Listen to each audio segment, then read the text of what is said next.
Atos dos Apóstolos, capítulo de número 22, 23 e 24. Homens, irmãos e pais, ouve agora a minha defesa perante vós. E quando ouviram falar-lhes em língua hebraica, maior silêncio guardaram, e disse: Quanto a mim, sou judeu, nascido em Tarso da Cilícia, e nesta cidade criado aos pés de Gamaliel, instruído conforme a verdade da lei de nossos pais, zeloso de Deus como todos vós hoje sois. E persegui este caminho até a morte, prendendo e pondo em prisões tanto homens como mulheres, como também o sumo sacerdote, minha testemunha, e todo o conselho dos anciãos. E recebendo desses cartas para os irmãos, fui a Damasco para trazer amarrados para Jerusalém aqueles que ali estivessem, a fim de que fossem castigados. Ora, aconteceu que indo eu já de caminho e chegando perto de Damasco, quase ao meio-dia, de repente me rodeou uma grande luz do céu, e caí por terra e ouvi uma voz que me dizia: Saulo, Saulo, por que me persegues? E eu respondi: Quem é, Senhor? E ele me disse: Eu sou Jesus Nazareno, a quem tu persegues. E os que estavam comigo viram, em verdade, a luz e se atemorizaram muito, mas não entenderam a voz daquele que falava comigo. Então disse eu: Senhor, que farei? E o Senhor disse-me: Levanta-te e vai a Damasco, e ali se te dirá tudo o que te é ordenado fazer. E como eu não via por causa do esplendor daquela luz, fui levado pela mão dos que estavam comigo e cheguei a Damasco. E um certo Ananias, homem piedoso conforme a lei, que tinha bom testemunho de todos os judeus que ali moravam, vindo ter comigo e apresentando-se, disse-me: Saulo, irmão, recobra a vista. E naquela mesma hora ouvi. E ele disse: O Deus de nossos pais de antemão te designou para que conheças a sua vontade e vejas aquele justo e ouças a voz da sua boca. Porque hás de ser sua testemunha para com todos os homens o que tens visto e ouvido. E agora por que te detens? Levanta-te e batiza-te e lava os teus pecados, invocando o nome do Senhor. E aconteceu que, tornando eu para Jerusalém, quando orava no templo, fui arrebatado para fora de mim, e vi aquele que me dizia: Dá-te pressa, e sai apressadamente de Jerusalém, porque não receberão teu testemunho acerca de mim. E eu disse: Senhor, eles bem sabem que eu lançava na prisão e açoitava nas sinagogas os que criam em ti. E quando o sangue de Estevão, tua testemunha, se derramava também, eu estava presente e consenti na sua morte, e guardava as capas dos que o matavam. E disse-me: Vai, porque hei de te enviar aos gentios de longe. E ouviram-no até esta palavra. E levantaram a voz, dizendo: Tira da terra um tal homem, porque não convém que viva. E clamando eles e arrojando de si as vestes, e lançando pó para o ar, o tribuno mandou que levassem para a fortaleza, dizendo que o examinassem com açoites, para saber por que causa assim clamavam contra ele. E quando estava atando com correias, disse Paulo ao centurião que ali estava: É-vos lícito açoitar um romano, sem ser condenado? E ouvindo isso, o centurião foi e anunciou ao tribuno, dizendo: Vê o que vais fazer, porque este homem é romano. E vindo o tribuno, disse-lhe: Dize-me, és tu romano? E ele disse: Sim. E respondendo o tribuno: Eu com grande soma de dinheiro alcancei esse direito de cidadão. Paulo disse: Mas eu sou homem de nascimento. E logo dele se apartaram os que haviam de examinar, e até o tribuno teve temor, quando soube que era romano, visto que os tinha ligado. E no dia seguinte, querendo saber ao certo a causa por que era acusado pelos judeus, soltou-o das prisões e mandou vir os principais sacerdotes e todo o seu conselho. E trazendo Paulo, o apresentou-se diante deles. E pondo Paulo os olhos no conselho, disse: Homens irmãos, até o dia de hoje tenho andado diante de Deus com toda boa consciência. Mas o sumo sacerdote Ananias mandou aos que estavam junto dele que o ferissem na boca. Então Paulo lhe disse: Deus te ferirá, parede branqueada. Tu estás aqui assentado para julgar-me conforme a lei, e contra a lei me mandas ferir? E os que ali estavam disseram: Injurias o sumo sacerdote de Deus? E Paulo disse: Não sabia, irmãos, que era um sumo sacerdote, porque está escrito: Não os dirá mal do príncipe do teu povo. E Paulo, sabendo que uma parte era de saduceus e outra de fariseus, clamou no conselho: homens irmãos, eu sou fariseu, filho de fariseu. No tocante à esperança e ressurreição dos mortos, sou julgado. E havendo dito isso, houve dissensão entre os fariseus e saduceus, e a multidão se dividiu, porque os saduceus diziam que não há ressurreição, nem anjo, nem espírito, mas os fariseus reconhecem uma e outra coisa. E originou-se um grande clamor, e levantando-se os escribas da parte dos fariseus, contendiam, dizendo: nenhum mal achamos neste homem, e se algum espírito ou anjo lhe falou, não lutemos contra Deus. E havendo grande dissensão, o tribuno, temendo que Paulo fosse despedaçado por eles, mandou descer a tropa para que o tirassem do meio deles e o levassem para a fortaleza.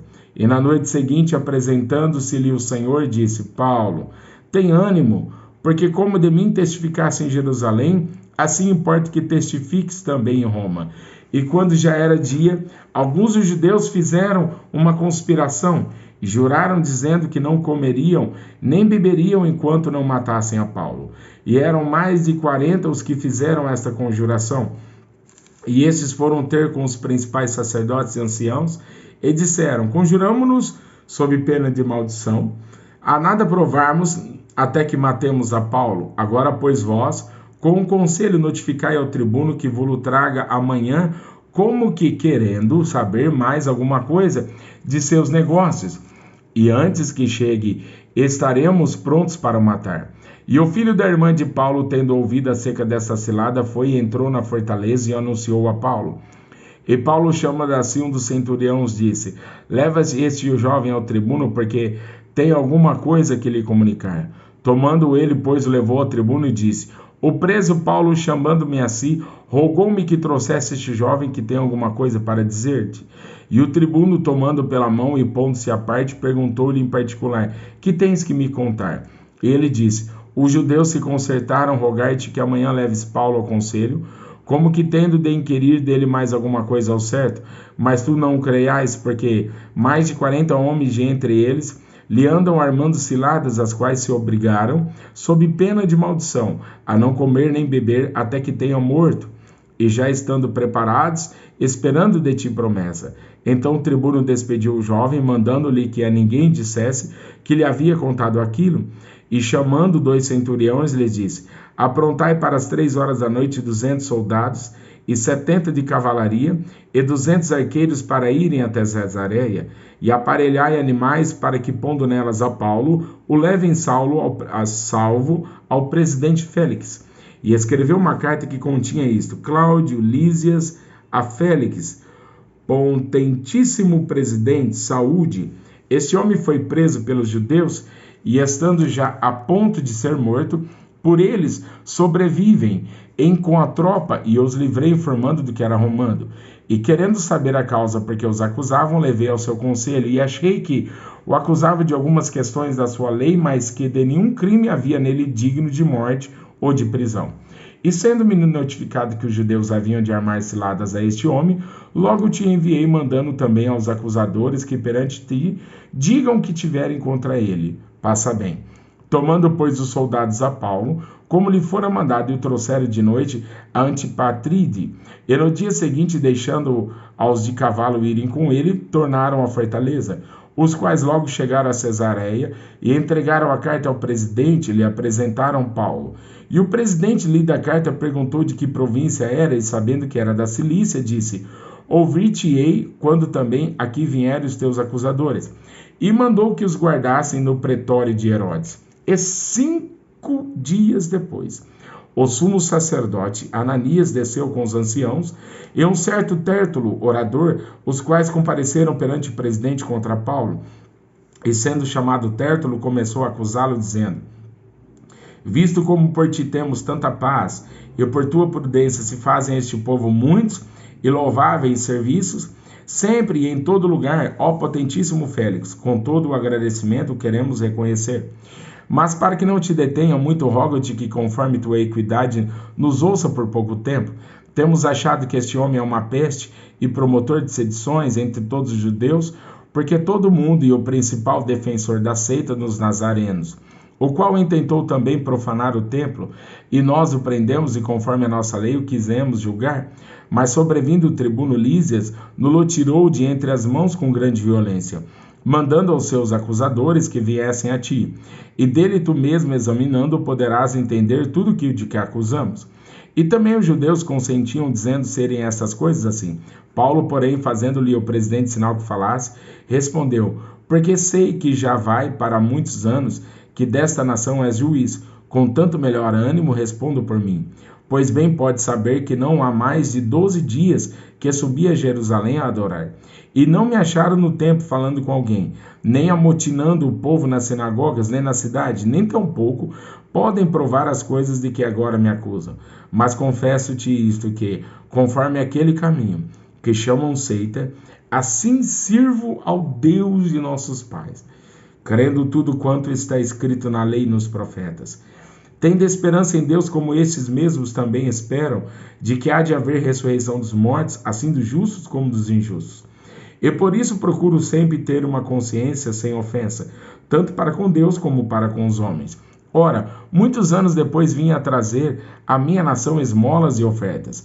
Nisso me acharam já santificado no templo, não em ajuntamentos nem alvoroços, uns certos judeus da Ásia, os quais convinha que estivessem presentes perante ti, e me acusassem, sem alguma coisa contra mim tivesse. Ou digam estes mesmos se acharam em mim alguma iniquidade, quando comparecerei perante o conselho, a não ser essas palavras que, estando eles clamei, hoje sou julgado por vós acerca da ressurreição dos mortos. Então Félix, havendo ouvido essas coisas, lhe pôs dilação, dizendo: havendo-me informado melhor deste caminho, quando o tribuno Lísias tiver descido, então tomarei inteiro conhecimento dos vossos negócios. E mandou ao centurião que o guardasse em prisão, tratando com brandura, e que a ninguém dos seus proibisse servi-lo ou ouvir ter com ele.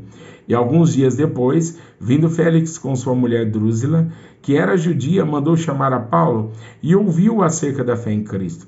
E tratando ele da justiça e da temperança e do juízo vindouro, Félix, amedrontado, respondeu: por agora vai-te, e tendo oportunidade te chamarei.